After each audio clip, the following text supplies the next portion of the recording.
Olá, queridos, Deus te abençoe. Aqui quem vos falou, pastor Sérgio Santos. Estamos de volta para trazer a você mais uma vez uma palavra de Deus, uma breve reflexão, mas que possa trazer alento, direção para a sua vida. Quero com você ler um texto bíblico no Evangelho segundo escreveu Marcos, capítulo 1, verso 15. Só que antes quero convidar você para orar. Tudo começa bem quando começamos com oração. Deus, em nome de Jesus, te louvamos pela bênção de poder orar e de poder orar com este senhor, esta senhora, esse jovem, essa jovem, quem sabe essa criança. Mas obrigado, Senhor. Abençoe este momento e que tudo que ela possa ouvir seja de bênção e venha transformar, direcionar a sua vida em nome de Jesus. Diga amém. Deus te abençoe. Muito bem. Se porventura você ainda não é amigo do canal, se inscreva no canal, deixe o seu like, ative o sininho de notificações e o YouTube estará sempre avisando você, comunicando que você recebeu uma nova palavra de Deus no seu aparelho. Marcos, capítulo 1, versículo 15. Disse Jesus: o tempo é chegado, dizia ele, o reino de Deus está próximo, arrependam-se e creiam nas boas novas. Eu quero tematizar essa reflexão com a seguinte expressão: a teocracia de Deus. Você já ouviu falar em teocracia? É uma palavra que não é muito mencionada nos dias de hoje, mas no Antigo Testamento era o estilo de governo que havia entre Deus e o seu povo, ou seja, é o governo de Deus. A expressão do grego é formada de duas palavras. A primeira, theo, que significa Deus, e a segunda, kratos, que significa governo. Então, juntando as duas palavras, vamos ter o governo de Deus. Só que teocracia no português não tem essa ideia. É entendido como um homem governando o povo em nome de Deus ou em nome de uma divindade. No português, teocratos é entendido dessa forma, ok? Só que não é exatamente isso que teocracia, certo, quer dizer. Está falando de um ser governado por Deus. É um ser humano governado por Deus, ok? Só que do ponto de vista do Evangelho, nós vamos ver que a proposta do Evangelho é muito diferente. A proposta do Evangelho não é que o homem seja governado por Deus e que tenha um intermediário nesse sentido. Porque você vai ver que no Antigo Testamento os judeus tinham intermediários entre eles e Deus. Quem eram os intermediários do povo judeu? Eram os sacerdotes, os juízes, os líderes e mais tarde passou a ser os reis, ou seja, quando a teocracia, essa fase teocrática é o governo absoluto de Deus, onde Deus reinava seu povo sem precisar de reis, de líderes, então antes disso havia esses líderes. E o Novo Testamento, o Evangelho, vai trazer uma proposta totalmente diferente.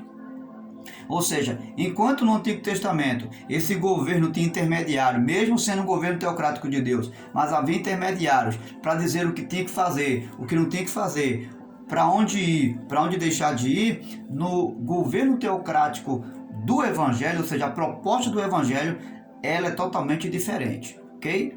Embora a nova aliança traz consigo um único intermediário que é Jesus, entre nós e Deus, mas é um ponto de vista de governo totalmente diferente. Então, qual é a proposta do Evangelho para o governo de Deus nos dias de hoje, na minha vida, no meu particular, na sua vida?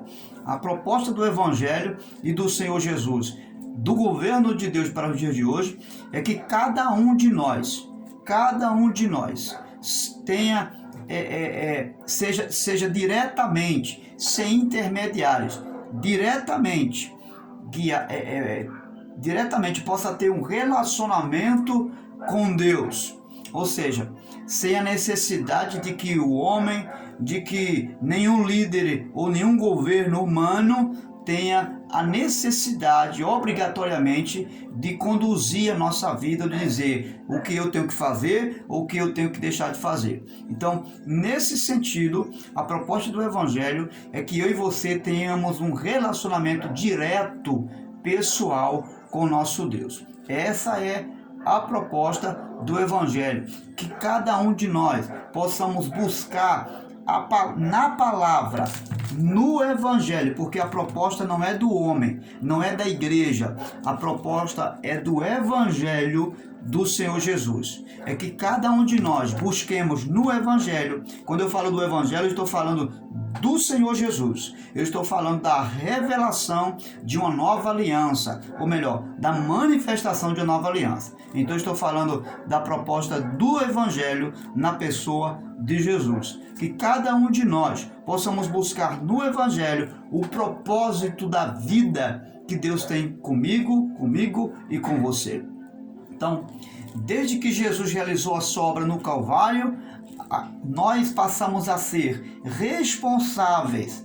Uma vez que aceitamos esse sacrifício, passamos a ser responsáveis pelos nossos atos, pelo nosso chamado, pelo nosso ministério, por cumprir a vontade de Deus segundo a sua palavra. E não precisamos agora que A, que B venha dizer o que temos ou que não temos que fazer. Por quê? Porque a responsabilidade agora é pessoal, ou seja, eu tenho um relacionamento agora direto com Deus e Deus comigo, é claro, por meio de uma nova aliança chamada Jesus Cristo. Mas a responsabilidade agora cabe a mim. Eu não preciso estar sendo conduzido e nem direcionado por homens ou por nenhuma concessão de ordem humana, mas diretamente pela palavra do Evangelho. A responsabilidade de buscar a Deus está nas minhas mãos.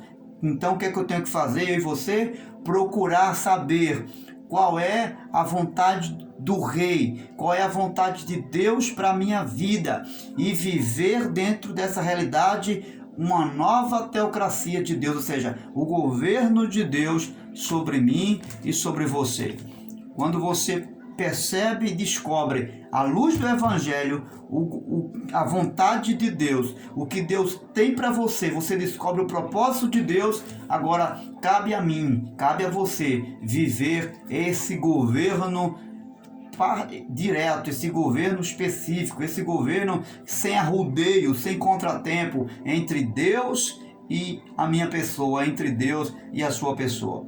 E eu convido você a viver o governo de Deus, a viver a teocracia de Deus sem intermediários, além da pessoa bendita do Senhor Jesus Cristo. Grande abraço e que Deus te abençoe em nome de Jesus. Viva o governo de Deus com você.